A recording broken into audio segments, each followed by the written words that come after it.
السلام علیکم ورحمۃ اللہ وبرکاتہ۔ ان الحمد للہ نحمده ونستعینه ونستغفره ونعوذ باللہ من شرور انفسنا ومن سیئات اعمالنا، من يهده الله فلا مضل له ومن يضلل فلا هادي له، وأشهد أن لا إله إلا الله وحده لا شريك له، وأشهد أن محمدًا عبده ورسوله، أما بعد فإن خير الحديث كتاب الله، وخير الهدي هدي محمد صلى الله عليه وسلم، وشر الأمور محدثاتها، وكل محدثة بدعة، وكل بدعة ضلالة، وكل ضلالة في النار۔ فقد قال الله تبارك وتعالى في محكم تنزيله بعد أعوذ بالله السميع العليم من الشيطان الرجيم، بسم الله الرحمن الرحيم، واعبدوا الله ولا تشركوا به شيئا، وبالوالدين إحسانا، وبذي القربى واليتامى والمساكين والجار ذي القربى والجار الجنب والصاحب بالجنب وابن السبيل وما ملكت أيمانكم إن الله لا يحب من كان مختالا فخورا۔ قابل قدر جناب صدر، لائق احترام علماء کرام، دوستو، بزرگوں اور ساتھیوں، پردہ نشین خواتین اسلام، ہر قسم کی تعریف، حمد و ثنا، کبریائی، پاکیزگی اور بڑائی تمام مخلوقات کی بندگی کا اکیلا مستحق اللہ رب العالمین کے لیے لائق و سزاوار ہے۔ وہی پروردگار عالم ہے، اسی نے ہمیں، آپ کو اور ساری کائنات کو تخلیق بخشی ہے۔ اللہ تعالیٰ کی بادشاہت سے دنیا کا کوئی کونا بھی الگ نہیں۔ اللہ رب العالمین اکیلا ہے اور تنہا ساری دنیا کی نگرانی ہر آن، ہر لمحہ اور ہر گھڑی فرما رہا ہے۔ اس کا احسان عظیم ہے کہ اس نے ہمیں اور آپ کو مسلمان بنایا، اسلام جیسی عظیم دولت سے مالا مال فرمایا۔ اللہ تعالیٰ نے اپنے پیغام کو ساری انسانیت کے لیے عام فرمایا ہے، اور اس کام کو پائے تکمیل تک پہنچانے کے لیے ہر دور میں انبیاء کرام کو دنیا کے اندر بھیجنے کا سلسلہ بھی جاری فرمایا تھا۔ آخری نبی آخری پیغام لے کر دنیا کے اندر تشریف لائے، اور اس آخری نبی نے جس طرح سے اللہ رب العالمین کے لیے ہوئے آخری پیغام کو پایا تھا، وہ بہو ویسا ہی بغیر کسی کمی اور بیشی کے انسانیت کے سامنے پیش فرما دیا۔ اور اس سے بھی آگے بڑھ کر کے آپ صلی اللہ علیہ وسلم نے اپنی نبوت کی 23 سالہ زندگی میں رات اور دن کی گھڑیوں کے اندر اللہ رب العالمین کے دیے ہوئے آخری پیغام کو عملی طور پر برت کر سارے جہان والوں کے لیے قیامت تک کے لیے بطور نمونہ چھوڑ دیا۔ درود و سلام ہو اشرف المخلوقات میں سب سے افضل، قیامت کے دن کے سردار جناب محمد رسول اللہ صلی اللہ علیہ وسلم پر۔ اللہم صلی علی محمد وعلی آل محمد کما صلیت علی ابراہیم وعلی آل ابراہیم انکا حمید مجید۔ اللہم بارک علی محمد وعلی آل محمد کما بارکت علی ابراہیم وعلی آل ابراہیم انکا حمید مجید۔ حاضرین گرامی، دوستو، بزرگوں اور ساتھیوں، قرآن مجید سورۃ النساء کی ایک آیت کریمہ ہم نے آپ کے سامنے پڑھی ہے۔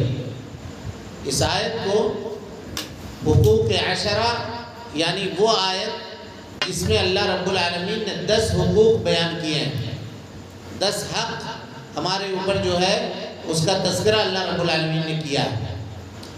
اس آیت کا مختصر ترجمہ اور اس کی تشریح تھوڑے سے وقت میں آپ کے سامنے رکھنے کی کوشش کریں گے، اللہ رب العالمین سے اس دعا کے ساتھ کہ اللہ تعالی ہمیں کہنے سے زیادہ اور آپ کو سننے سے زیادہ ہم دونوں کو اس کے اوپر عمل کی توفیق نصیب فرمائے۔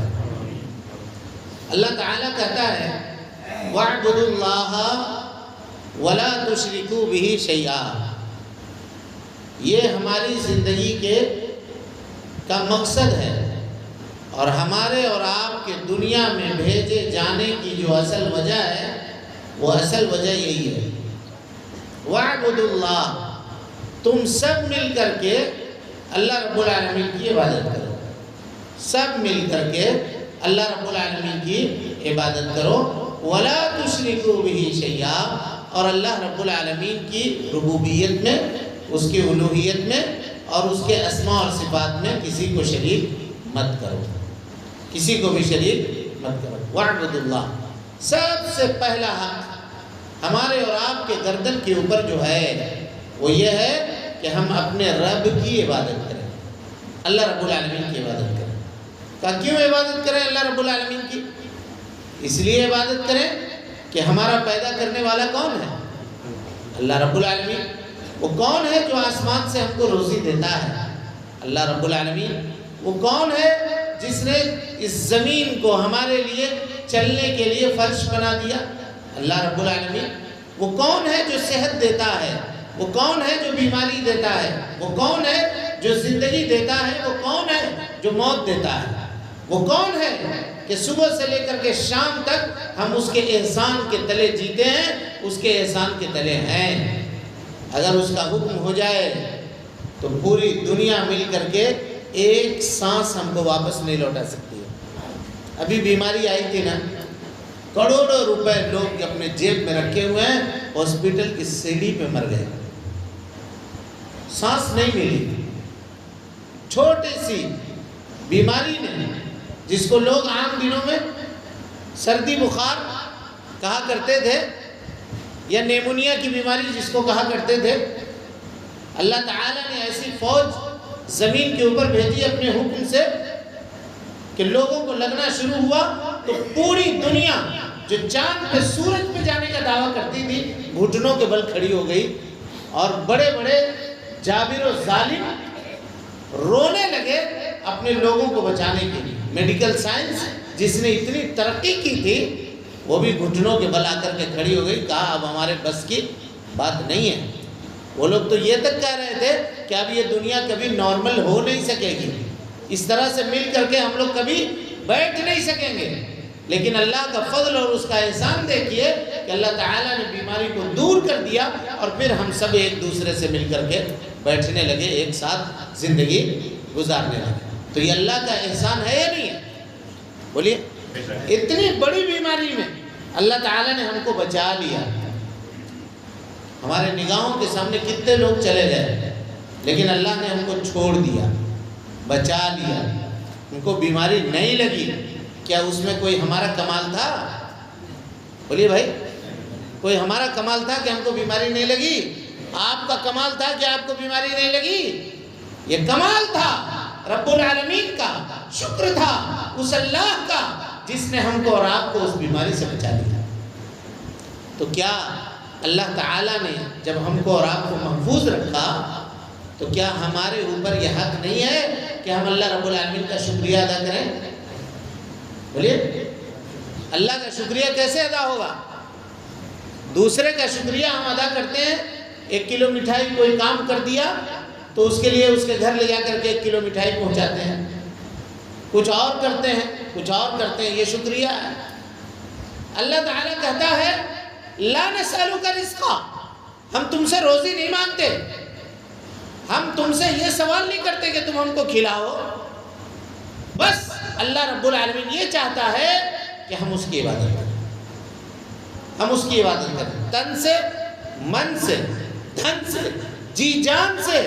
ہم اللہ رب العالمین کی عبادت کریں کیونکہ اللہ تعالیٰ نے ہم کو پیدا ہی اس لیے کیا ہے. اللہ تعالیٰ فرماتا ہے وَمَا خَلَقْتُ الْجِنَّ وَالْإِنسَ إِلَّا لِيَعْبُدُونَ. جنوں کو اور انسانوں کو ہم نے صرف اللہ کی اپنی عبادت کے لیے پیدا کیا. اللہ تعالیٰ کہتا ہے ہم نے اپنی عبادت کے لیے پیدا کیا. اس کے بعد اللہ تعالیٰ کہتا ہے مَا أُرِيدُ مِنْكُمْ مِنْ رِزْقٍ، میں تم سے کسی روزی کا سوال نہیں کرتا. وَمَا أُرِيدُ أَن يُطْعِمُونَ، اور نہ میں اس بات کا سوال کرتا ہوں کہ تم مجھ کو کھلاؤ. ان اللہ هو الرزاق ذو القوۃ المتین. اللہ تعالیٰ کہتا ہے وہ اللہ ہے جو رزاق ہے، روزی دینے والا ہے اور مضبوط طاقت کا مالک ہے. وہ اللہ رب العالمین ہے. اس کی طاقت کا اور اس کی قدرت کا کمال آپ نے دیکھا بھی. ایک سال پہلے 2019 کے اخیر میں کیا معاملہ ہوا، 2020 میں مارچ سے لے کر کے کیسا پوری دنیا کو اس نے اپنے جکڑ میں لے لیا. ایک پتہ نہیں ہلتا تھا. کوئی اگر چھینک دے کہیں پہ تو آدمی دوڑ کر کے اس سے بھاگ جاتا تھا کہ کہیں اس کو بیماری نہ لگی ہوئی ہو. یہ معاملہ تھا. میرے بھائیوں، اس اللہ رب العالمین کی عبادت اللہ تعالیٰ نے کرنے کے لیے ہم کو اور آپ کو پیدا کیا ہے. سوال یہ ہے کہ اللہ تعالیٰ کی عبادت کیسے کی جائے؟ ہر آدمی اپنے طریقے کے اوپر اللہ کی عبادت نہیں کر سکتا. اپنے راستے کے اوپر اللہ رب العالمین کی عبادت نہیں کر سکتا. اس کے لیے اللہ تعالیٰ نے انبیاء کرام کو دنیا کے اندر بھیجا. انبیاء کا مشن کیا تھا؟ یہ تھا، دیکھیے اللہ تعالیٰ فرماتا ہے وَمَا أَرْسَلْنَا مِن قَبْلِكَ مِن رَسُولٍ إِلَّا نُوحِي إِلَيْهِ.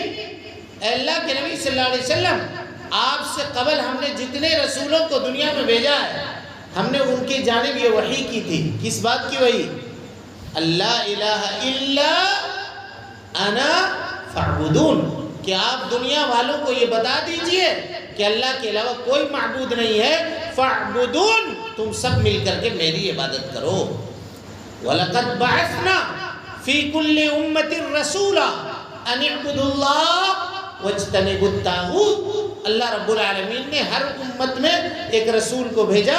اس رسول کا کام یہ تھا کہ وہ لوگوں کو اللہ رب العالمین کی عبادت کی دعوت کا عبادت کرنے کی دعوت دیتا اور اللہ کے علاوہ جن جن کی عبادت کی جاتی ہے ان کی عبادت سے لوگوں کو روکتا، منع کرتا. یہ رسول کا منہج تھا، رسول کا مشن تھا. پتہ یہ چلا کہ اللہ رب العالمین نے عبادت کا حکم دیا ہے، لیکن انسان رسول اللہ صلی اللہ علیہ وسلم کے بتائے گئے طریقے کے بغیر کبھی بھی عبادت نہیں کر سکتا. یہی مفہوم ہے وَاعْبُدُوا اللَّهَ وَلَا تُشْرِكُوا بِهِ شَيْئًا. اللہ رب العالمین کی عبادت کرو اور اس کے ساتھ کسی کو شریک مت ٹھہراؤ. اس سلسلے میں ایک حدیث ہے، حضرت معاذ بن جبل رضی اللہ تعالی عنہ راوی حدیث ہیں. کہتے ہیں کنت ردف النبی صلی اللہ علیہ وسلم علی حمار، میں اللہ کے نبی صلی اللہ علیہ وسلم کے ساتھ گدھے کے اوپر سوار تھا. آپ صلی اللہ علیہ وسلم آگے بیٹھے ہوئے تھے اور میں پیچھے بیٹھا ہوا تھا. اس سے کیا بتایا؟ آپ صلی اللہ علیہ وسلم نے گدھے کی سواری بھی کی ہے. پتہ یہ چلا آج ہم لوگ کہتے ہیں کہ یہ بائک ہمارا بہت پرانا ہو گیا، اب اس کی کیا ہے؟ ابھی 1 لاکھ کی بائک نہیں ہو تو آدمی سمجھتا ہے ہمارے اسٹیٹس کا لائق نہیں ہے. آدمی اپنا اسٹیٹس دیکھتا ہے. پیارے مصطفیٰ صلی اللہ علیہ وسلم کو جو مل گیا آپ نے اس کی سواری، اور اس کے پیچھے ایک آدمی کو بٹھایا بھی، صحابی رسول حضرت معاذ بن جبل رضی اللہ تعالیٰ عنہ کو بٹھایا. چلتے چلتے راستے میں نبی صلی اللہ علیہ وسلم نے حضرت معاذ بن جبل سے پوچھا یا معاذ، کہا لبیک و سعدیک یا رسول اللہ. اے اللہ کے نبی صلی اللہ علیہ وسلم حاضر ہوں، سن رہا ہوں آپ کی بات. خاموش ہو گیا. تھوڑی دیر چلنے کے بعد پھر آپ نے کہا یا معاذ، کہا لبیک و سعدیک یا رسول اللہ. اے اللہ کے نبی حاضر ہوں، سن رہا ہوں آپ کی بات، کہیے کیا کہہ رہے ہیں. پھر آپ چپ ہو گئے. پھر کہا یا معاذ، کہا لبیک و سعدیک یا رسول اللہ. اے اللہ کے نبی صلی اللہ علیہ وسلم حاضر ہوں، سن رہا ہوں آپ کی بات، کہیے کیا کہنا چاہ رہے ہیں. نبی صلی اللہ علیہ وسلم نے کہا اتدری ما حق اللہ علی العباد، کیا تمہیں معلوم ہے اللہ رب العالمین کا حق اس کے بندوں کے اوپر کیا ہے؟ کیا حق ہے؟ حضرت معاذ بن جبل رضی اللہ تعالیٰ عنہ نے جواب دیا اللہ و رسولہ اعلم، اللہ اور اس کے رسول بہتر جانتے ہیں، ہمیں نہیں معلوم اللہ کے رسول، آپ ہی بتا دیجئے کیا ہے. نبی صلی اللہ علیہ وسلم نے فرمایا بندوں کا حق اللہ کے اوپر یہ ہے کہ بندے اللہ رب العالمین کی عبادت کریں اور اللہ کی عبادت میں کسی کو شریک نہ کریں، کسی کو بھی شریک نہ کریں اللہ رب العالمین کی عبادت میں۔ اور بندوں کا حق اللہ کے اوپر یہ ہے کہ جب بندے اللہ تعالیٰ کی عبادت کر لیں تو اللہ رب العالمین اپنے فضل سے، اپنے کرم سے، اپنے توفیق سے ان کو عذاب نہ دے۔ یعنی آخرت میں نجات اگر کوئی آدمی چاہتا ہے تو اس کے لیے ضروری ہے کہ وہ اللہ رب العالمین کی عبادت کرے۔ اور اللہ کی عبادت کیسے ہوگی یہ ابھی ہم نے آپ کو بتایا کہ انبیاء کے طریقے کے مطابق عبادت ہوگی، کیونکہ اللہ تعالیٰ قرآن مجید میں فرماتا ہے کہ یا ایھا الذین آمنوا، اے ایمان لانے والو، اطیعوا اللہ و اطیعوا الرسول، اللہ کی اطاعت کرو، رسول کی اطاعت کرو۔ اطاعت مانے فالو کرنا، ماننا۔ ولا تبطلوا اعمالکم، اور اپنے عملوں کو برباد مت کرو۔ پتہ یہ چلا کہ اللہ اور اس کے رسول کی اطاعت سے روگردانی کرنا، اللہ اور اس کے رسول کی اطاعت سے ہٹ کر کے عمل کرنا، یہ اپنے عملوں کو ضائع اور برباد کرنا ہے۔ تو ہمارے اوپر سب سے پہلا حق یہ ہوا کہ ہم جو بھی عبادت کریں وہ جناب محمد رسول اللہ صلی اللہ علیہ وسلم کے طریقے کے مطابق کریں، اور اللہ رب العالمین کی رضامندی اور اللہ رب العالمین کی خوشنودی کے لیے عبادت کریں۔ یہ ہمارا جذبہ ہونا چاہیے کہ اللہ تعالیٰ نے ہم کو پیدا ہی اس لیے کیا ہے کہ ہم اس کی عبادت کریں۔ اب اگر آدمی عبادت نہیں کرتا ہے اللہ رب العالمین کی، تو عبادت اگر نہیں کرتا ہے تو گویا اس کی جو ڈیوٹی تھی اس ڈیوٹی میں وہ آدمی کیا ہے؟ کوتاہ ہے، اس ڈیوٹی میں وہ آدمی فیل ہے۔ اور ہمارا اللہ رب العالمین سے کیا رشتہ ہے بھائی؟ کیا رشتہ ہے؟ یہی رشتہ ہے نا کہ ہم غلام ہیں اور وہ بولیے کیا ہے؟ مالک ہے۔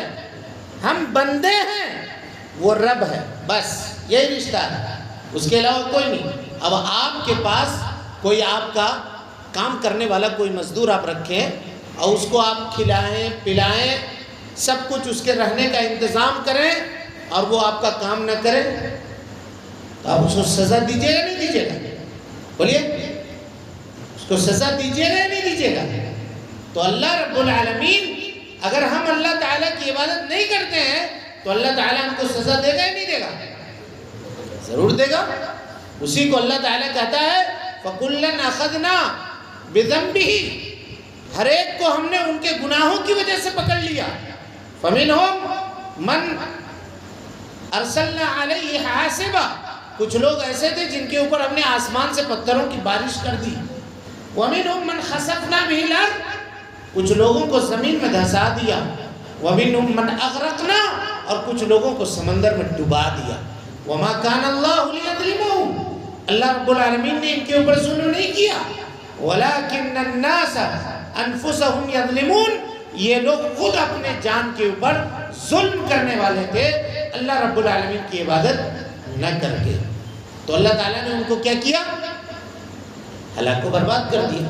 اگر ہم بھی اللہ رب العالمین کی عبادت نہ کریں، اللہ تعالیٰ کو راضی کرنے کی کوشش نہ کریں، تو اللہ رب العالمین ہم کو بھی اٹھا کے ہلاک کر دے گا اور ہمارے بدلے میں دوسرے قوموں کو لے آئے گا۔ اللہ تعالیٰ کہتا ہے اِن تَتَوَلَّوْا يَسْتَبْدِلْ قَوْمًا غَيْرَكُمْ ثُمَّ لَا يَكُونُوا أَمْثَالَكُمْ، اگر تم اپنے معاملات سے واپس نہیں پھرے، اپنی پرانی روش کو تم نے ترک نہیں کیا، يَسْتَبْدِلْ قَوْمًا غَيْرَكُمْ، اللہ رب العالمین تم کو ہلاک کر کے تمہارے بدلے میں دوسرے قوم کو لا کر کے آباد کرے گا، بسائے گا، کہ وہ تمہاری جیسی نہیں ہوگی بلکہ وہ اللہ تعالیٰ کی عبادت کرنے والی ہوگی۔ یہ پہلا حق ہوا، وَاعْبُدُوا اللَّهَ، اللہ رب العالمین کا حق کہ ہم اللہ تعالیٰ کی عبادت کریں۔ اب اس کے بعد آئیے اللہ تعالیٰ کہتا ہے وَبِالْوَالِدَيْنِ إِحْسَانًا، یعنی وَاعْبُدُوا اللَّهَ وَلَا تُشْرِكُوا بِهِ شَيْئًا وَبِالْوَالِدَيْنِ إِحْسَانًا، اپنے والدین کے ساتھ حسن سلوک کریں۔ والدین کون ہیں؟ ماں باپ ہیں۔ اللہ تعالیٰ یہ کہتا ہے کہ ماں باپ کے ساتھ انسان کو چاہیے کہ وہ کیا کرے؟ حسن سلوک کرے، اچھا برتاؤ کرے۔ غور کیجئے، ماں باپ دنیا کی زندگی میں ہمارے اور آپ کے آنے کے سبب ہیں۔ اس لیے قرآن مجید میں اکثر جگہ پر اللہ تعالیٰ نے اپنی عبادت کا حکم دیا اور اس کے بعد ماں باپ کے ساتھ حسن سلوک کرنے کا حکم دیا۔ ایک اور جگہ پہ دیکھیے آیت کریمہ، اللہ تعالیٰ کہتا ہے وَقَضَىٰ رَبُّكَ أَلَّا تَعْبُدُوا إِلَّا إِيَّاهُ وَبِالْوَالِدَيْنِ إِحْسَانًا، تمہارے رب نے یہ فیصلہ کیا ہے کہ تم اس کے ساتھ کسی کی عبادت نہ کرو، صرف اللہ کی عبادت کرو۔ وَبِالْوَالِدَيْنِ إِحْسَانًا، اور اپنے والدین کے ساتھ حسن سلوک کرو، اچھا برتاؤ کرو، اچھا معاملہ کرو۔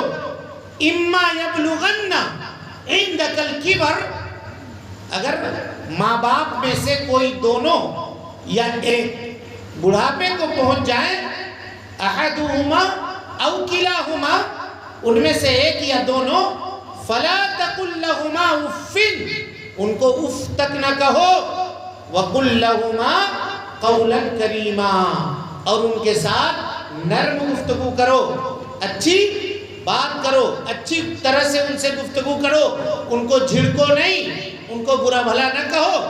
اب اس آیت کریمہ کو تھوڑا سمجھیے، اس کی وضاحت، اس میں علمی وضاحت ہے، اس وضاحت کے اوپر غور کیجیے۔ اللہ تعالیٰ نے کہا وَقَضَىٰ رَبُّكَ أَلَّا تَعْبُدُوا إِلَّا إِيَّاهُ وَبِالْوَالِدَيْنِ إِحْسَانًا، وَبِالْوَالِدَيْنِ إِحْسَانًا میں مفسرین لکھتے ہیں کہ اگر کوئی آدمی نوکر رکھ کر کے اپنے والدین کی خدمت کرتا ہے تو وہ والدین کے ساتھ حسن سلوک کرنے والا نہیں ہے۔ غور کیجئے گا، نہیں ہے۔ کہا کیوں نہیں ہے؟ دیکھیے کیوں نہیں ہے، یہ بات اس لیے کر رہا ہوں کہ آج کتنے اولڈ کیئر سینٹر کھلے ہوئے ہیں، ہر جگہ پہ لوگ اپنے والدین کو، بوڑھے ماں باپ کو لے جا کر کے وہاں جمع کر دیتے ہیں اور پیسے دے کر کے والدین کی خدمت کراتے ہیں۔ اگر یہ پوچھا جائے کہ ایسا کیوں کر رہے ہو، کہا نہیں ہم اپنے گھر میں جتنا دیکھ ریکھ کر سکتے تھے اس سے زیادہ دیکھ ریکھ ان کو وہاں اولڈ کیئر سینٹر میں ہو رہا ہے، وہاں ڈاکٹر ہے، وہاں نرس ہے اور ماں باپ ہے۔ یاد تو آئے گی تو سال میں ایک دن بنا لیا پیرنٹس ڈے، اس دن جا کر کے پھول لے کر کے، چاکلیٹ اور مٹھائی لے کر کے 10 منٹ کے لیے والد یا والدہ سے مل کر کے اپنے گھر آ گئے۔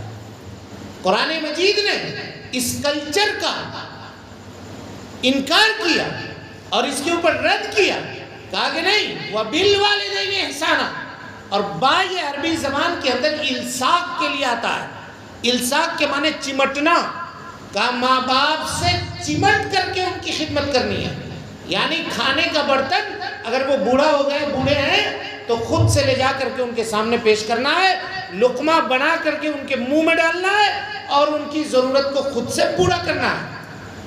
یہ دین اسلام کی تعلیم ہے، یہ ذمہ داری ہے والدین کے حق میں جو اللہ تعالیٰ نے ہمارے اور آپ کے اوپر رکھی ہے۔ وَبِالْوَالِدَيْنِ إِحْسَانًا، اس کے بعد دیکھیے اِمَّا يَبْلُغَنَّ عِنْدَكَ الْكِبَرَ، اللہ تعالیٰ یہ کہہ رہا ہے کہ جب وہ تمہارے سامنے بڑھاپے کو پہنچ جائیں، جب والدین بوڑھے ہوتے ہیں تو عام طور پر ان کے بیٹے یا بیٹیاں جوان ہوتی ہیں، تو بڑھاپے کی جو جذبات ہوتے ہیں وہ جذبات سرد ہوتے ہیں، کیونکہ ان کے پاس تجربہ ہوتا ہے، انہوں نے دنیا دیکھی ہوتی ہے، ان کو نرم گرم سب وہ برداشت کیے ہوتے ہیں۔ لیکن ایک نوجوان آدمی اس کے پاس تجربہ نہیں ہوتا، صرف جذبات ہوتے ہیں، ٹکراؤ ممکن ہے، سرد جذبات کے سامنے گرم جذبات کا ٹکراؤ ممکن ہے۔ ہو سکتا ہے بیٹے اور باپ کے رائے کے اندر اختلاف ہو جائے، بیٹی اور ماں کی رائے کے اندر اختلاف ہو جائے، تو اللہ تعالیٰ نے کہا اِمَّا يَبْلُغَنَّ عِنْدَكَ الْكِبَرَ، اگر یہ دونوں یا ان میں سے کوئی ایک تمہارے سامنے بڑھاپے کو پہنچ جائیں جہاں پہ ٹکراؤ کی کیفیت ہو، تو ایسے وقت میں فَلَا تَقُلْ لَهُمَا اُفٍّ، ان کو اف تک نہ کہو۔ اف ناراضگی کے اظہار کے لیے آدمی سب سے چھوٹا اور سب سے چھوٹی بات یا سب سے ہلکی بات جو کرتا ہے وہ یہی کرتا ہے، اف، وہ کیا بات کر رہے ہو، کتنا سمجھا رہے ہیں تم کو، اف تم کو بات سمجھ میں نہیں آتی؟ یہی اف کہتا ہے نا، کہ ان کو اف تک نہ کہو. وَقُلْ لَهُمَا قَوْلًا كَرِيمًا، اور ان کے ساتھ اچھی بات کرو، اچھا برتاؤ کرو. کہا یہ معاملہ کیوں ہے والدین کے ساتھ؟ غور کیجیے. جب ہم کو اور آپ کو خدمت کی ضرورت تھی تو کیا والدین نے خدمت کے لیے کوئی نوکر رکھا تھا؟ بولیے بھائی، خود سے خدمت کیا تھا یا نہیں کیا تھا؟ خود سے ہماری ضرورتوں کو پورا کیا تھا یا نہیں کیا تھا؟ اب جب ان کو خدمت کی ضرورت ہے تو ہمیں چاہیے کہ ہم خود سے ان کی خدمت کریں اور خود سے ان کی ضرورتوں کو پورا کریں. هل جزاء الاحسان الا الاحسان، کیا احسان، کیا بدلہ احسان کے علاوہ کوئی اور چیز ہو سکتی ہے؟ ہرگز نہیں. اس کے بعد اللہ تعالیٰ کہتا ہے وَخْفِضْ لَهُمَا جَنَاحَ الذُّلِّ مِنَ الرَّحْمَةِ، والدین کے سامنے جب کھڑا ہو تو اپنے رحمت کی بازوؤں کو پھیلا کر کے رکھو. ان کے سامنے ڈٹ کر کے کھڑا مت ہو، بلکہ اپنے بازوؤں کو گرا کر کے کھڑے ہو، عاجزی اور انکساری اختیار کرو. حافظ ابن کثیر رحمۃ اللہ علیہ کہتے ہیں کہ گرم آنکھ کر کے والدین کو دیکھنا غصے کی آنکھ سے، یہ والدین کی نافرمانی ہے. آدمی اگر کچھ نہ بولے لیکن آنکھ دکھاتا ہے اگر والدین کو تو یہ نافرمانی کی دلیل ہے. یہ کرنے کی بھی شریعت کے اندر اجازت نہیں ہے. آج نوجوان والدین کے ساتھ کس طرح کا معاملہ کر رہے ہیں، یہ اس آیت کریمہ کے اندر ان کا حال کیا ہے، اس کو وہ پورے طور پہ اپنا جائزہ لے سکتے ہیں. وَخْفِضْ لَهُمَا جَنَاحَ الذُّلِّ مِنَ الرَّحْمَةِ، اور صرف اتنا ہی نہیں بلکہ ان کے لیے دعا کرنا پڑے گا. ان کی زندگی میں بھی اور ان کے مرنے کے بعد بھی یہ کہنا پڑے گا وَقُلْ رَبِّ ارْحَمْهُمَا کما ربیانی صغیرا، اے اللہ رب العالمین میرے ماں باپ کے اوپر تو رحم فرما اسی طرح سے جس طرح سے انہوں نے میرے بچپنے میں میرے اوپر رحم کیا تھا. وبالوالدین احسانا، والدین کے ساتھ انسان کو چاہیے کہ وہ حسن سلوک کا معاملہ کرے. وبالوالدین احسانا وبذی القربی. اب اس کے بعد آئیے رشتہ داروں کے ساتھ. پہلے جب یہ موبائل وغیرہ نہیں آیا تھا تو آدمی اپنے رشتہ داروں کا خیال رکھتا تھا. لوگ ایک دوسرے سے ملتے جلتے تھے، بیٹھ کر کے گفتگو کرتے تھے، ایک دوسرے کے حالات اور اس کی کیفیت جانتے تھے. آج جب سے یہ موبائل آ گیا اب کسی کو فرصت نہیں ہے، بلکہ آدمی کو اپنے بیوی سے بات کرنے کی فرصت نہیں ہے. اسی ہندوستان میں 56% طلاق کی جو نسبت ہے، یعنی میاں بیوی کے اندر جو بگاڑ ہے، یہ صرف مسلمانوں کے اندر میاں بیوی کے اندر جو بگاڑ ہے اس کا 56% واقعات کے پیچھے جو وجہ ہے وہ موبائل ہے. موبائل ہے. کوئی رشتہ دار کو نہیں پوچھتا. آج یہ سمجھتے سب کمرشیل ہے، ہم ٹھیک ہے بس اب جانے دو، جس کے ساتھ جو معاملہ ہے اب اس کا وہ معاملہ الگ ہے.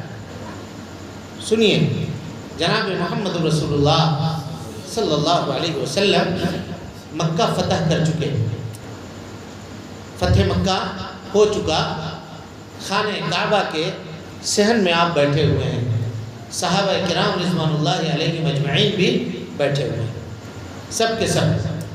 اچانک مکے سے ایک بوڑھی نہایت کمزور رونما ہوئی اور آ کر کے آنکھیں کمزور ہو چکی تھی. تو جس کی آنکھ کمزور ہوتی ہے وہ اس طرح سے اپنے دھوپ کو اپنے آنکھوں سے بچا کر کے دور دیکھنے کی کوشش کرتا ہے. وہ بوڑھی دیکھ رہی تھی دور.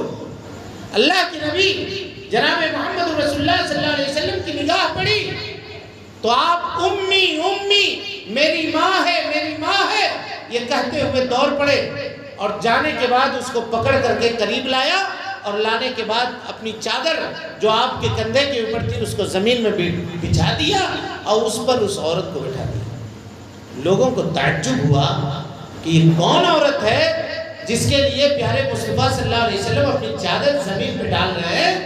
اللہ کے نبی صلی اللہ علیہ وسلم نے کہا کہ یہ سویبیاں ہیں جنہوں نے بچپنے میں مجھ کو دودھ پلایا تھا. یہ وہ ہیں میری دودھ شریک ماں ہیں. اللہ کے نبی جناب محمد رسول اللہ صلی اللہ علیہ وسلم نے اس ماں کا خیال، غور کیجئے آپ، دودھ پلانے کی اس نے قیمت لی تھی. اس زمانے میں دودھ عورتیں پلاتی تھیں دوسرے کے بچوں کو اور باضابطہ قیمت دی جاتی تھی. اس کے باوجود بھی چونکہ اللہ کے نبی صلی اللہ علیہ وسلم کو دودھ پلایا تھا، آپ صلی اللہ علیہ وسلم جوان بوڑھے ہونے کے باوجود بھی اس بوڑھی عورت کو آپ نہیں بھولتے ہیں، اس کے ساتھ احسان کرتے ہیں، اس کے ساتھ حسن سلوک کرتے ہیں، اس کے ساتھ اچھا برتاؤ کرتے ہیں. یہ رشتہ داری ہے. آدمی کو اپنی رشتہ داریوں کا خیال رکھنا چاہیے. وَبِذِل قُرْبَى. ام المومنین حضرت عائشہ صدیقہ رضی اللہ عنہا کہتی ہیں کہ اگر کوئی آدمی صدقہ کرتا ہے کسی اجنبی آدمی کو تو اس کو صرف صدقے کا ثواب ہوتا ہے، لیکن اگر کوئی آدمی صدقہ کر رہا ہے وہ کیا ہے، رشتہ دار ہے اس کا، تو اللہ رب العالمین اس کو دوہرا اجر عطا کرتا ہے. ایک رشتہ داری کے جوڑنے کا اور دوسرا صدقہ کرنے کا. پتہ یہ چلا کہ اگر رشتہ دار کوئی غریب ہے تو وہ آپ کے مدد کا پہلے حقدار ہے. گاؤں گھر میں رشتہ دار ہے، غریب ہے، آدمی اس کو مال نہیں دے رہا، اب مال دوسری جگہ خرچ کر رہا ہے لے جا کر. تو یہ نہیں کرنا چاہیے، بلکہ رشتہ داروں کا خیال کرنا چاہیے. اسی کو جناب محمد رسول اللہ صلی اللہ علیہ وسلم نے ایک حدیث کے اندر بیان کیا ہے. کس طرح سے دیکھیے، کہا اللہ تعالی رحمان ہے. کیا ہے؟ اللہ کا نام ہے نا. کیا نام ہے؟ الرحمن نام ہے نا اللہ رب العالمین کا. اللہ تعالیٰ نے اپنے نام سے رشتہ داری کو نکالا ہے. عربی زبان میں رشتہ داری کو کہتے ہیں رحم. کیا کہتے ہیں؟ رحم. یہ رحم نکلا ہے رحمان سے، اور یہ رحم جو ہے عرش الہی کو پکڑے ہوئے ہے، اور یہ دعا کرتی ہے کہ اللہ میں رشتہ داری ہوں، جو رشتہ داری کو جوڑتا ہے تو اس کو جوڑ دے، اور جو رشتہ داری کو کاٹتا ہے تو اس کو کاٹ دے. اب بتائیے، جب رشتہ داری عرش کے سامنے پہنچ کر کے یہ دعا کر رہی ہے تو ہم اگر رشتہ داری کو کاٹتے ہیں، رشتہ داری سے غصہ ہو جاتے ہیں، ناراض ہو جاتے ہیں، اس سے بات چیت بند کر دیتے ہیں، تو کیا اللہ رب العالمین ہم کو باقی رکھے گا؟ بتائیے، آج مسلمان پریشان کیوں ہیں؟ آج تکلیف کے اندر ہم کیوں مبتلا ہیں؟ کیوں ہر جگہ ستائے جا رہے ہیں؟ کبھی آپ نے غور کیا ہمارے اعمال کیا ہیں؟ ہمارے رشتہ داروں کے ساتھ کیا سلوک ہے؟ اسی کو اللہ رب العالمین نے فرمایا وَبِذِل قُرْبَى. اب اس کے بعد آئیے وَالْيَتَامَى، یتیموں کے ساتھ. یتیم جس کے والد بلوغت سے پہلے انتقال کر گئے، اس لیے کہ اگر لڑکا یا لڑکی بالغ ہو گئی تو اب یتیم کا اطلاق اس کے اوپر نہیں ہوتا ہے. ابھی بالغ نہیں ہے، چھوٹا ہے، لیکن والد کا انتقال ہو گیا تو اس کو کیا کہیں گے؟ یتیم. انسانوں میں والد کے انتقال ہونے کے بعد یتیمی کا اطلاق ہوتا ہے، اور جانوروں میں ماں کے انتقال ہونے کے بعد یتیمی کا اطلاق ہوتا ہے. غور کیجیے گا، اگر بکری ہے تو بکری اگر مر گئی تو اس کا بچہ جو ہوگا وہ یتیم ہوگا وہاں ماں مرنے پر. اور انسانوں میں باپ کے انتقال ہو جانے کے بعد کیا ہے؟ یتیمی کا اطلاق ہوتا ہے. فرمایا نبی صلی اللہ علیہ وسلم نے آنا وکافل الیتیم، میں اور یتیم کی دیکھ ریکھ کرنے والا جنت میں اس طرح سے ہوں گے. ہاکذا، جس طرح سے ان دو انگلیوں کے درمیان کوئی تیسری انگلی نہیں ہے، کہا جنت میں میرے اور یتیم کی کفالت کرنے والے کے درمیان کوئی دوسری انگلی، کوئی دوسرا کوئی ڈائیورشن اس کے درمیان میں نہیں ہوگا، ہم دونوں ایک ساتھ ہوں گے. یہ یتیم. ایک شخص آیا، غور کیجئے گا، حافظ ابن کثیر رحمۃ اللہ علیہ نے اس کو تفسیر میں ذکر کیا ہے. ایک صحابی آئے اور کہا کہ اللہ کے نبی صلی اللہ علیہ وسلم میرا دل سخت ہو گیا ہے، دل میرا سخت ہو گیا ہے، کوئی علاج بتائیے، کوئی علاج بتائیے. نبی صلی اللہ علیہ وسلم نے فرمایا اذا اردت ان تلین قلبک، اگر تو چاہتا ہے کہ تیرا دل نرم ہو جائے، فامسح برأس الیتیم، تو کسی یتیم کے سر کے اوپر ہاتھ پھیر، مطلب یتیم کی خبرگیری کر. یتیم کی دیکھ ریکھ کر، یتیم کا کھانا خرچہ اٹھا لے، یتیم کی ضرورت اور اس کی حاجت کو پورا کر، اللہ رب العالمین تمہارے دل کو نرم کر دے گا۔ مفسرین نے لکھا ہے کہ اگر آدمی چاہتا ہے کہ اس کی موت دل کے بیماری سے نہ ہو تو اس کو چاہیے کہ وہ یتیم کی کفالت کرے۔ ہارٹ اٹیک سے اگر موت نہیں چاہتے ہیں، یہ چاہتے ہیں کہ میری موت ہارٹ اٹیک سے نہ ہو، اللہ کے فضل اور اس کے کرم سے، تو نسخہ بتایا، نبوی نسخہ، کہ یتیم کی دیکھ ریکھ کیجئے، یتیم کی خبرگیری کیجئے، والیتامی، اور اس کے بعد آئیے کہا والمساکین، مسکین۔ مسکین ہوتا کون ہے؟ کہا مسکین وہ ہے جس کے پاس مال ہے، غور سے سنیے، مال ہے لیکن اتنا مال نہیں ہے کہ وہ اپنی ضرورت، جائز ضرورت کو پوری کر سکے۔ جائز ضرورت، اپنی پوری جائز ضرورت کو وہ پوری کر سکے، وہ مسکین ہے۔ وہ کیا ہے؟ مسکین ہے۔ ہم لوگ آج کہتے ہیں کہ فلاں شخص ہے، اس کے پاس موٹر سائیکل ہے، اس کے پاس فلاں ہے، اس کے پاس فلاں ہے، اس کو دینے کی کیا ضرورت ہے؟ یہ کہتے ہیں نہیں، ہم کو یہ دیکھنا ہے کہ اس کی آمدنی کتنی ہے، اس کے بال بچے کتنے ہیں۔ اگر اس کی آمدنی اس کے خرچ کے اوپر کافی ہے تو ٹھیک ہے، لیکن اگر گھٹ جا رہا ہے، مہینہ ختم ہوتے ہوتے وہ قرض لینے کے اوپر مجبور ہے، تو وہ آدمی کس کے زمرے میں آئے گا؟ مسکین کے زمرے پر آئے گا۔ اس کی دلیل دیکھیے، اللہ تعالیٰ نے سورۃ الکہف میں ایک واقعہ ذکر کیا۔ کس کا واقعہ؟ حضرت موسیٰ علیہ السلام کا اور حضرت خضر کا واقعہ۔ اس میں حضرت خضر نے سمندر میں کیا کیا؟ کشتی کو توڑ دیا۔ کیوں توڑا؟ اس کی وجہ بتائی، کہا اما السفینہ فکانت لمساکین یعملون فی البحر، وہ کشتیاں ان مسکینوں کی تھی جو سمندر میں کام کرتے تھے، وہ کشتی کے مالک تھے، باوجود ان کے قرآن مجید نے کیا کہا؟ بولیے، مسکین کا، کشتی کے مالک تھے، اس لیے کہ کشتی کی آمدنی اتنی نہیں تھی کہ وہ اپنی ضرورت کو پوری کر سکیں، اس لیے قرآن مجید نے ان کو مسکین کہا۔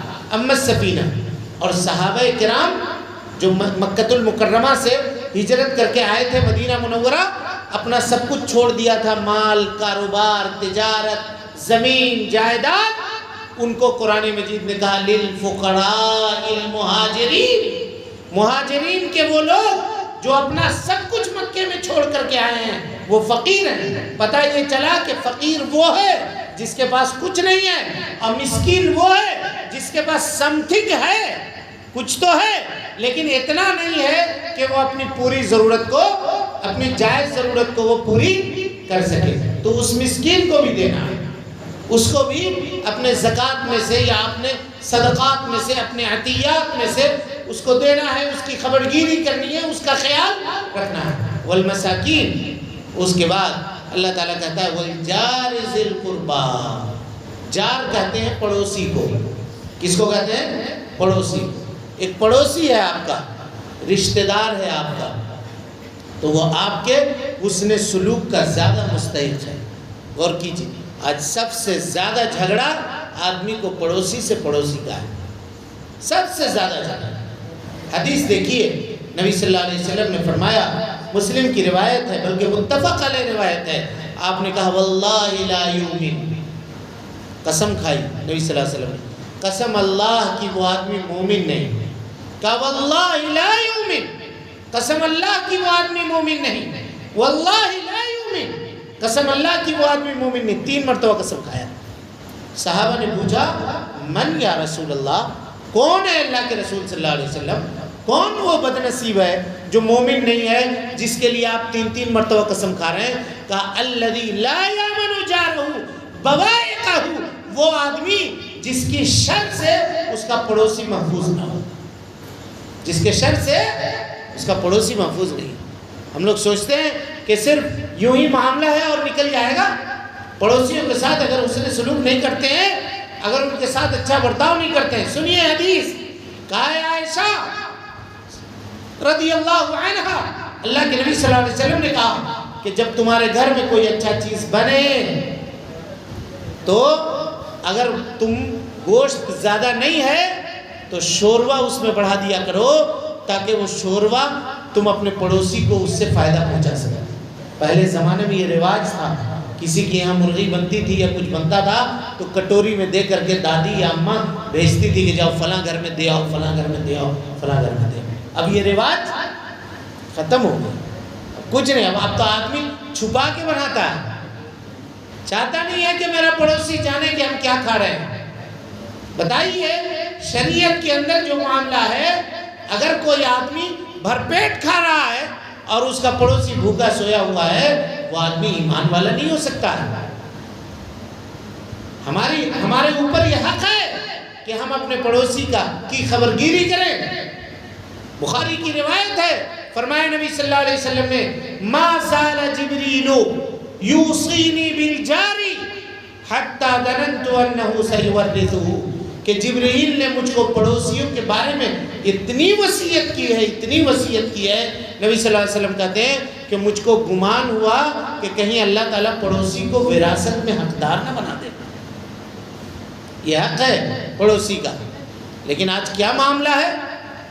بات چیت بند ہے، چھوٹی چھوٹی بات کے اوپر، پانی گرانے کے اوپر، کوئی اور کام کے اوپر، کوئی اور کام کے اوپر۔ حضرت علی کے پاس ایک واقعہ آیا فیصلہ کے لیے۔ واقعہ یہ تھا کہ آ کر کے پڑوسی نے شکایت کی کہ میرا پڑوسی اپنے دیوار میں کیل ٹھونکنے سے منع کر رہا ہے، مسلم کی روایت ہے، منع کر رہا ہے۔ آج ہم لوگ منع کرتے ہیں نہیں کرتے ہیں؟ دیوار بنایا بھائی، ادھر پڑوسی ہے اور وہ کیل لگا رہا ہے، ایک کانٹی لگا رہا ہے چھوٹی سی، کہتے ہیں ہمارا دیوار پھاڑ دو گے۔ اب وہ بھی پڑوسی ایسا ہے کہ چھوٹا کیل نہیں مارے گا، وہ موٹا کیل مارے گا تاکہ اس کا دیوار پھٹ جائے، وہ بھی ویسا ہے۔ تو دونوں طرف سے ظلم ہے، اس کو بھی ویسا ظلم نہیں کرنا چاہیے اور اس کو بھی کیل ٹھونکنے سے منع نہیں کرنا چاہیے۔ حضرت علی کے پاس جب مقدمہ آیا تو حضرت علی نے کہا کہ اگر تم دیوار کے اوپر کیل ٹھونکنے سے اس کو منع کر رہے ہو تو کیل ہم تمہارے پیٹھ پر ٹھکوا دیں، ٹھکوا دیں تمہاری پیٹھ کے اوپر کیل۔ تمہارا پڑوسی ہے، اگر تمہارے دیوار پہ ایک کیل لگا کر کے وہ فائدہ اٹھانا چاہ رہا ہے، تم اس سے کیوں منع کر رہے ہو؟ یہ شریعت ہے، یہ دین ہے، یہ چیزیں جو پچھلے زمانے میں ہمارے باپ دادا کیا کرتے تھے، ہم نے آج ان کو پورے طور پہ بھلا دیا، ختم کر دیا۔ نتیجہ یہ ہوا کہ ہمارا سماج، ہمارے بغل میں کون رہتا ہے ہم کو معلوم نہیں، کئی دنوں سے آ کر کے کوئی ہے، 6 مہینہ 7 مہینہ سے ہے، لیکن ہم کو پتہ نہیں کہ ہمارا پڑوسی کون ہے۔ گاؤں دیہات میں تو لوگ جانتے بھی ہیں، شہروں کے اندر تو کسی کو معلوم نہیں۔ ایک بلڈنگ میں ہوتے ہیں، فرسٹ فلور پہ کون ہے، سیکنڈ فلور پہ کون ہے، کسی کو نہیں معلوم۔ اور اس کو لوگ تہذیب کہتے ہیں، اس کو کلچر کہتے ہیں۔ یہ تہذیب اور کلچر ہو سکتا ہے، اسلامی تہذیب نہیں ہے، اسلامی کلچر یہ نہیں ہے، اسلامی تہذیب یہ نہیں ہے۔ آپ غور کیجئے، اگر کسی گاؤں میں، کسی جگہ پر، کسی مقام پر مسلمان ہیں،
اگر کسی گاؤں میں مسلمان ہوتے ہیں بہت سارے، اگر کوئی وہاں انتقال کر گیا اور کوئی مسلمان اس کی خبرگیری کے لیے نہیں گیا تو پوری کی پوری بستی کے لوگ گنہگار ہوں گے، پوری بستی کے لوگ۔ غور کیجیے، یہ اخوت کا رشتہ ہے بھائی، اسلامی رشتہ ہے، دینی رشتہ ہے، ہمارا ایمانی رشتہ ہے، کلمے کا رشتہ ہے، جو کبھی کبھی رشتہ داری کے رشتے سے بھی زیادہ مضبوط ہوتا ہے۔ والجار ذی القربیٰ، اس کے بعد کہا والجار الجنب۔ جار الجنب سے مراد وہ پڑوسی جو مسلمان نہیں ہے لیکن آپ کا پڑوسی ہے، اس کا بھی خیال رکھنا ہے، اسلام نے حکم دیا ہے۔ دیکھیے آج ہمارا رویہ ہوتا ہے، کھانا کھایا، سب کھایا، ہڈی ادھر چھوڑ دیا، اب اس کو ناپسند ہے وہ چیز، لیکن اس کو آپ تکلیف دے رہے ہیں، شریعت اس کو منع کرتی ہے، روکتی ہے، ہم ایسا نہیں کر سکتے، کیونکہ سنیے حدیث حضرت عبداللہ ابن عمر ہے، گھر میں جب جانور وغیرہ ذبح ہوتا تھا حضرت عبداللہ ابن عمر کا، تو گھر میں آ کر سب سے پہلا سوال کرتے تھے اَأَهَدَيْتُمْ لِجَارِنَا الْيَهُودِي، ہمارا جو یہودی پڑوسی ہے تم نے اس کے گھر میں گوشت بھیجوایا یا نہیں بھیجوایا؟ یہ پوچھتے تھے اپنے گھر والوں سے۔ پتہ یہ چلا کہ اگر پڑوسی ہے اور ہمارا ایمان والا بھائی نہیں بھی ہے تب بھی اس کے ساتھ حسن سلوک کرنے کا اسلام نے ہم کو اور آپ کو حکم دیا۔ والصاحب بالجنب، کہتے ہیں پہلو کا ساتھی، یعنی مسافر، دو آدمی ایک ساتھ سفر کر رہے ہیں تو سفر کرنے میں دونوں کے ایک دوسرے کے اوپر حق ہیں، ایک دوسرے کے ضروریات کا خیال رکھنا ایک دوسرے کے اوپر یہ حق ہے کہ دوسرے کے ضروریات کا خیال رکھیں۔ وابن السبیل، اور مسافر، مثال کے طور پہ کہیں سے کوئی مسافر آیا اور مسافر آنے کے بعد بھٹک گیا یا اس کا مال چوری ہو گیا تو اس کے ٹکٹ کا انتظام کرنا، اس کو اس کے گھر تک پہنچنے کا انتظام کرنا، یہ ہماری اور آپ کی ذمہ داری ہے۔ اور صرف اتنا ہی نہیں، مثال کے طور پہ آپ یہاں رہتے ہیں، باہر سے کوئی اجنبی آیا اور اس نے آپ سے پوچھا کہ دیکھو بھائی یہاں ہم فلاں کام کروانا چاہتے ہیں، کس سے کروائیں؟ اگر آپ جانتے ہیں تو اس کی رہنمائی کر دیجیے، بتا دیجیے فلاں جگہ پہ جاؤ۔ کوئی علاج کروانے آیا، پوچھ رہا دیکھو بھائی یہاں ہم علاج کروانے آئے ہیں، کس ڈاکٹر سے ملیں؟ یہ پریشانی ہے، آپ اس کی رہنمائی کر دیجیے، فلاں ڈاکٹر سے ملو، اس ہاسپٹل میں جا کر ملو، وہاں اچھا ڈاکٹر ہے، وہاں اچھا علاج ہوگا۔ یہ کرنا بھی ایک مسافر کی مدد کرنی ہے، اور اسلام اس کی اجازت دیتا ہے، بلکہ اس کی ترغیب دیتا ہے، اور یہ حق ہے ایک مسافر کا ہمارے اور آپ کے اوپر کہ اس کی ان ضرورتوں کو ہم پوری کریں۔ اور آخری چیز، اللہ کے نبی جناب محمد رسول اللہ صلی اللہ علیہ وسلم نے فرمایا وَمَا مَلَكَتْ أَيْمَانُكُمْ، غور کیجئے، وَمَا مَلَكَتْ أَيْمَانُكُمْ، اور اس کے اوپر بھی تمہارے حقوق ہیں جو تمہارے ان دونوں ہاتھوں کے مالک ہیں، یا تمہارے دونوں ہاتھ جس کے مالک ہیں۔ مثال کے طور پہ اللہ تعالیٰ نے جن کی روزیوں کو تمہارے ہاتھوں کے اوپر جاری کیا ہے ان کے ساتھ بھی حسن سلوک کرو، یعنی غلاموں کے ساتھ، نوکروں کے ساتھ، اپنے کام کرنے والوں کے ساتھ، اپنے کلیگ کے ساتھ۔ اگر آپ آفیسر ہیں، آپ کے نیچے کام کرنے والے جو لوگ ہیں ان کے ساتھ حسن سلوک کیجیے، اچھا برتاؤ کیجیے، اگر کوئی غلطی ان سے ہو جائے تو نظر انداز کیجیے، بہت زیادہ ان کے اوپر ضرورت سے زیادہ کام کا بوجھ نہ ڈالیے، جتنا کام کر سکتے ہیں اسی کا مکلف بنائیے، وقت ہو جائے تو چھٹی دے دیجیے، روزی پورا دیجیے، تنخواہ پوری دیجیے، تنخواہ میں کٹوتی نہیں کیجیے، غلطی ہو جائے تو معاف کیجیے۔ اس سلسلے میں ایک واقعہ سن کر کے بات کو ختم کرتے ہیں۔ امام بخاری رحمۃ اللہ علیہ بڑے امام ہیں، ان کی کتاب قرآن مجید کے بعد دنیا کی سب سے صحیح کتاب ہے بخاری شریف۔ ایک مرتبہ سفر کر کے دور سے آئے اور بیٹھ کر کے حدیث لکھ رہے تھے اپنے گھر میں۔ پہلے زمانے میں اس طرح کا قلم تو تھا نہیں جو ابھی ہے ہمارے پاس، کالک سے اور لکڑی کے قلم سے لکھا کرتے تھے، کاغذ کے اوپر اور موٹا کاغذ ہوتا تھا، اس کو سوکھنے کے لیے دھوپ میں ڈالتے تھے. جب دھوپ میں سیاہی جذب ہو جاتی تھی تو وہ پھر اس کو کتاب بنایا جاتا تھا. تو لکھ کر کے اس کو سکھانے کے لیے ڈالے ہوئے تھے، ہوا لگانے کے لیے. امام بخاری رحمۃ اللہ علیہ دروازے کے پاس بیٹھے ہوئے تھے. اتنے میں گھر میں جو کام کرنے والی تھی وہ گزر رہی تھی، دوات جس میں سیاہی رکھی ہوئی تھی اس کے پیر سے لگ کر کے وہ سیاہی گر گئی. جب سیاہی گری تو کاغذ جو لکھا ہوا سوکھ رہا تھا وہ سب برابر ہو گیا، برباد ہو گیا، لکھا ہوا پورا ختم ہو گیا. امام بخاری رحمۃ اللہ علیہ نے اس سے کہا کیف تمشین، کیسے چلتی ہو؟ صرف اتنا کہا. کیا کہا؟ کیف تمشین، کیسے چلتی ہو؟ اس نے جواب دیا کہ ان لم یکن الطریق فکیف امشی، یہ راستہ نہیں ہے ہم کیسے چلیں؟ آپ راستے کے اوپر کیوں بیٹھے ہوئے ہیں؟ دروازے پر آپ پھیلا کے بیٹھے ہوئے ہیں کتاب، ہم کہاں سے جائیں؟ ہم کو جانے کی ضرورت تھی. امام بخاری نے یہ سننا تھا کہ اس کو آزاد کر دیا. کہا کہ جاؤ، میں نے تم کو آزاد کیا. پوچھا اس نے کہ کیوں ایسا کیا آپ نے؟ کیا مجھ سے کوئی غلطی ہو گئی؟ کہا نہیں، اس لیے آزاد کیا کہ میں نے تمہارے اوپر زیادتی کی، غلطی میری تھی، مجھ کو دروازے کے اوپر ایسے پھیلا کر کے نہیں بیٹھنا چاہیے تھا، تم سے غلطی ہو گئی. تو امام بخاری نے کیا کہا تھا؟ صرف یہی کہا تھا کیف تمشی، کیسے چلتی ہو. آج ہمارا اپنے نوکروں کے ساتھ، اپنے ساتھ میں کام کرنے والوں کے ساتھ کیا برتاؤ ہے؟ غور کیجیے. پیارے مصطفیٰ صلی اللہ علیہ وسلم کی آخری وصیتوں میں سے جو وصیت تھی وہ یہ تھی الصلاۃ وما ملکت ایمانکم. لوگوں نماز کبھی بھی مت چھوڑنا، نماز کبھی بھی مت ترک کرنا، اور تمہارے جو غلام ہیں ان کے ساتھ تم اس نے سلوک کرنا، اچھائی کرنا. اور امام حافظ ابن کثیر رحمۃ اللہ علیہ نے لکھا ہے کہ اس میں صرف انسان مراد نہیں ہے، اس سے مراد جانور بھی ہے. وما ملکت ایمانکم میں جانور بھی ہیں. اگر کوئی آدمی کوئی جانور پالا ہے تو اس کے ساتھ بھی اس کو اس نے سلوک کرنا ہے، اس کو مارنا نہیں ہے، ضرورت سے زیادہ اس کے اوپر بوجھ نہیں ڈالنا ہے، اس کو اس کے کھانے پینے کا انتظام کرنا ہے، اس کو دھوپ میں باندھ کے چھوڑنا نہیں ہے، بارش ہو رہی ہے اس کو بھگانا نہیں ہے، اس کا انتظام کرنا. یہ دین ہے، یہ شریعت ہے، اور یہ شریعت کے اندر حقوق ہیں اس طرح کے جن کے ماننے کے پابند ہم اور آپ ہیں. اگر یہ مان کر کے ہم زندگی گزارتے ہیں تو ہماری زندگی اسلامی زندگی ہوگی اور ہماری زندگی کامیاب زندگی ہوگی. اللہ کی عبادت کریں، اللہ کی توحید کو خالص کریں، شرک سے اجتناب کریں، محمد رسول اللہ صلی اللہ علیہ وسلم کے سنتوں کے اوپر عمل کریں، اور اس کے بعد جو حقوق ہیں ان حقوق کو مکمل اور پورا کریں.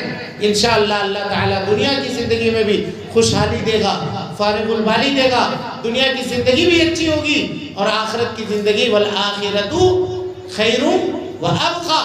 اور جنت کے بارے میں اللہ نے کہا اعدت للمتقین، متقیوں کے لیے اللہ نے جنت بنا کر کے رکھی ہے. تو اگر دنیا کی زندگی بہتر چاہتے ہیں، آخرت کی زندگی بہتر چاہتے ہیں، تو یہ وہ اصول ہیں، ان اصولوں کے اوپر ہمیں اور آپ کو عمل کرنا چاہیے. اللہ رب العالمین سے دعا ہے کہ اللہ تعالی ہمیں اور آپ کو حسن عمل کی توفیق دے. رب العالمین ہماری اصلاح فرمائے، نیکیوں کو قبول کرے، سیئات سے درگزر فرمائے، جب تک زندہ رکھے، دین اسلام پہ زندہ رکھے، اور جب اٹھائے ایمان پہ اٹھائے. آمین. وآخر دعوانا ان الحمدللہ رب العالمین. محترم صاحب، آپ واقعی مبارکباد کے مستحق ہیں کہ آپ اتنی دیر سے پرسکون انداز میں ہمارے مہمانان خصوصی کے خطابات اور تقاریر سماعت فرما رہے ہیں. 2-4 منٹ اور آپ کو صبر کرنا پڑے گا.